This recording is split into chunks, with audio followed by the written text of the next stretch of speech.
ಅದಕ್ಕೆ ಪರ್ಸನಲ್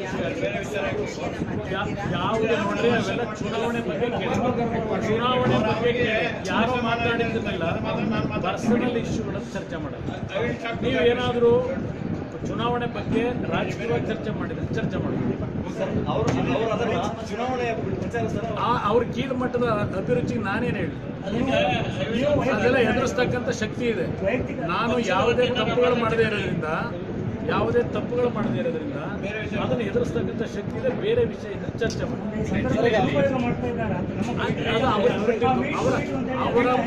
ಅವರ ಅಭಿರುಚಿ, ಅವರ ಕೀಳು ಅಭಿರುಚಿ ಏನಿದೆ ಅದನ್ನು ಅವರು ಪ್ರದರ್ಶನ ಮಾಡ್ಕೊತಾ ಇದ್ದಾರೆ.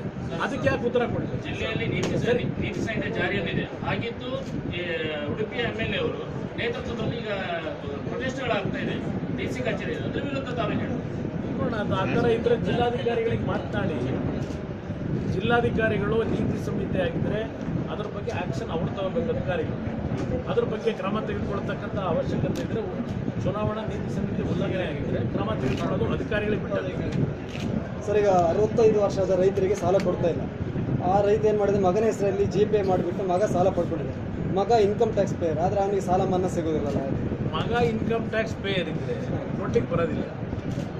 65 ವರ್ಷದ ಆದ ರೈತರಿಗೆ ಸಾಲ ಕೊಡ್ತಾ ಇಲ್ಲ. ಇನ್ಕಮ್ ಟ್ಯಾಕ್ಸ್ ಪೇಯರ್ ಸತತವಾಗಿ 3 ಅವಧಿಗೆ ವರ್ಷಕ್ಕೆ ಇನ್ಕಮ್ ಟ್ಯಾಕ್ಸ್ ಕಟ್ಟಿದ್ರೆ 3 ಅವಧಿಗೆ ಸತತವಾಗಿ ಒಂದು ಕೆಲವು ಗೈಡ್ಲೈನ್ಸ್ ಇದೆ. ಇವತ್ತು 45,000 ಕೋಟಿ ಸಾಲ ಮನ್ನಾ ಮಾಡಬೇಕಾದ್ರೆ ಸ್ವೇಚ್ಛಾಚಾರವಾದ ತೀರ್ಮಾನ ಮಾಡಲಿಕ್ಕಾಗಲ್ಲ. ಅದಕ್ಕೆ ಕಾರಣ ಆಡಿಟ್ ಅಬ್ಜೆಕ್ಷನ್ಗಳೇನು ಪ್ರಾರಂಭ ಆಗ್ತದೆ ಫ್ಯೂಚರ್ನಲ್ಲಿ. ಅದಕ್ಕೆ ಅಂತಿಮ ನಾನು ಆಡಿಟ್ ಮುಂದೆ ಹೋಗಿ ನಿಲ್ಲಬೇಕಾಗುತ್ತೆ. ಅಲ್ಲ, ಹಿಂದಿನ ಸರ್ಕಾರ 50,000 ಸಾಲವನ್ನು ನೇರವಾಗಿ ಮನ್ನಾ ಮಾಡಿದೆ. ಈಗ 1 ಲಕ್ಷ ರೂಪಾಯಿಗಳವರೆಗೆ ಸಹಕಾರಿ ಬ್ಯಾಂಕಿನ ಸಾಲ ಮನ್ನಾ ಮಾಡಲಿಕ್ಕೆ ಈಗಾಗಲೇ ತೀರ್ಮಾನ ಕೊಟ್ಟಿದ್ದೇನೆ. ಅವ್ರು 50,000 ಮಾಡಿದ್ದಾಗ ಹಿಂದಿನ ಸರ್ಕಾರ. ಈಗ 1 ಲಕ್ಷ ರೂಪಾಯಿಗಳವರೆಗೆ ಮನ್ನಾ ಮಾಡ್ತಾ ಇದ್ದೇವೆ.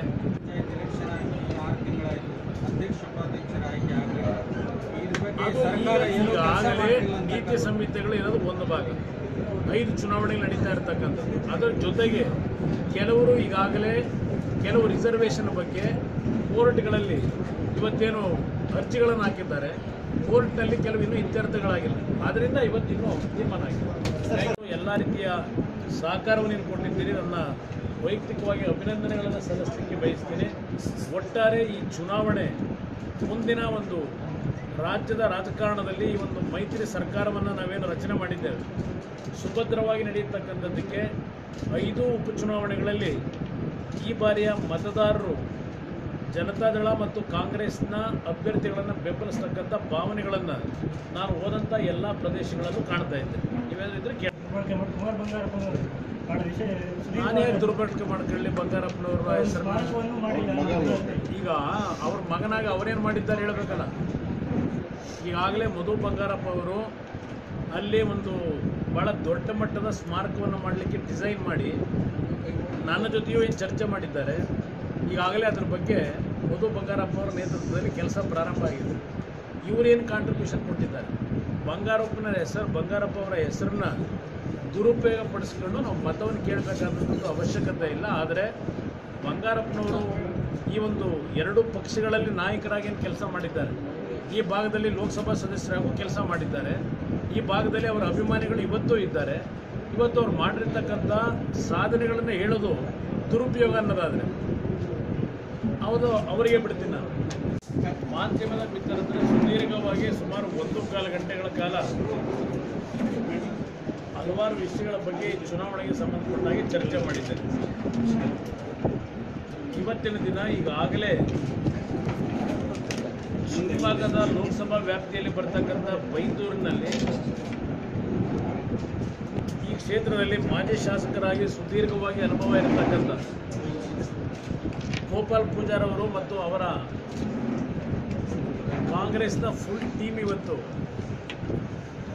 ಸಂಪೂರ್ಣ ಜವಾಬ್ದಾರಿಯನ್ನು ತೆಗೆದುಕೊಳ್ಳೋದ್ರ ಮುಖಾಂತರ ಬೈಂದೂರು ವಿಧಾನಸಭೆಯಲ್ಲಿ ಈ ಒಂದು ಕ್ಷೇತ್ರದಲ್ಲಿ ಬಹುಮತವನ್ನು ತರಲೇಬೇಕು ಅಂತ ಹೇಳಿ ಇವತ್ತು ಜಿಲ್ಲಾ ಉಸ್ತುವಾರಿ ಸಚಿವರಾಗಿರ್ತಕ್ಕಂಥ ಡಾಕ್ಟರ್ ಜಯಮಾಲ ಅವರು, ನಮ್ಮ ಪಶುಸಂಗೋಪನಾ ಸಚಿವರಾಗಿರ್ತಕ್ಕಂಥ ನಾಡಗೌಡರು, ವಿಧಾನ ಪರಿಷತ್ತಿನ ಸದಸ್ಯರಾಗಿರ್ತಕ್ಕಂಥ ನಮ್ಮ ಭೋಜೇಗೌಡರು ಎಲ್ಲರೂ ಇವತ್ತು ನಮ್ಮ ಮಾಜಿ ಶಾಸಕರ ಜೊತೆಗೂಡಿ ಒಟ್ಟಾರೆ ಕೆಲಸವನ್ನು ಪ್ರಾರಂಭ ಮಾಡಿದ್ದಾರೆ. ಈಗಾಗಲೇ ಅಮಾನತ್ ರೈ ಅವರು ಉದಯ್ ಕುಮಾರ್ ಸೊರಕೆ ಅವರು, ಹೀಗೆ ಹಲವಾರು ನಾಯಕರು, ಪ್ರಮೋದ್ ಮಹಾಜನ್ ಅವರು ಇರ್ಬೋದು, ಹೀಗೆ ಹಲವಾರು ನಾಯಕರೆಲ್ಲ ಈ ಒಂದು ಚುನಾವಣೆಯ ನೇತೃತ್ವವನ್ನು ವಹಿಸಿದ್ದಾರೆ. ಈಗಾಗಲೇ ಸನ್ಮಾನ್ಯ ಸಿದ್ದರಾಮಯ್ಯನವರು ಒಂದು ಬಾರಿ ಈ ಭಾಗದಲ್ಲಿ ಪ್ರವಾಸ ಮಾಡಿ ಜನತೆಯ ಒಂದು ಪ್ರಚಾರದಲ್ಲಿ ಭಾಗವಹಿಸಿ ಮತವನ್ನು ಕೇಳಿದ್ದಾರೆ. ಕೇಂದ್ರದ ಮಾಜಿ ಸಚಿವರು, ಮಾಜಿ ಮುಖ್ಯಮಂತ್ರಿಗಳು ವೀರಪ್ಪ ಮೊಯ್ಲಿ ಅವರು ಈಗಾಗಲೇ ಪ್ರವಾಸವನ್ನು ಈ ಭಾಗದಲ್ಲಿ ಮಾಡಿದ್ದಾರೆ. ಇವತ್ತು ನಾನು ಕೊನೆಯ ಹಂತದಲ್ಲಿ ಕಳೆದ 3 ದಿನಗಳಿಂದ ಶಿವಮೊಗ್ಗದಲ್ಲಿ ಎಲ್ಲ ವಿಧಾನಸಭಾ ಕ್ಷೇತ್ರಗಳಿಗೆ ಭೇಟಿ ಕೊಡ್ತಾ ಇದ್ದೇನೆ. ಇವತ್ತು ಬೈಂದೂರಿನಲ್ಲಿ ಈ ಒಂದು ಸಭೆಗೆ ಬಂದಿದ್ದೇನೆ.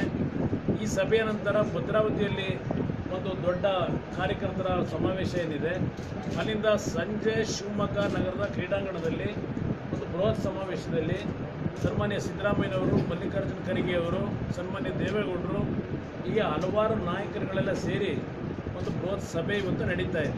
ಆ ಸಭೆಗೆ ನಾನು ಮತ್ತೆ ಸಾಯಂಕಾಲ ಹೋಗಬೇಕಾದಂಥ ಒಂದು ಅನಿವಾರ್ಯ ಪರಿಸ್ಥಿತಿ ಇದೆ.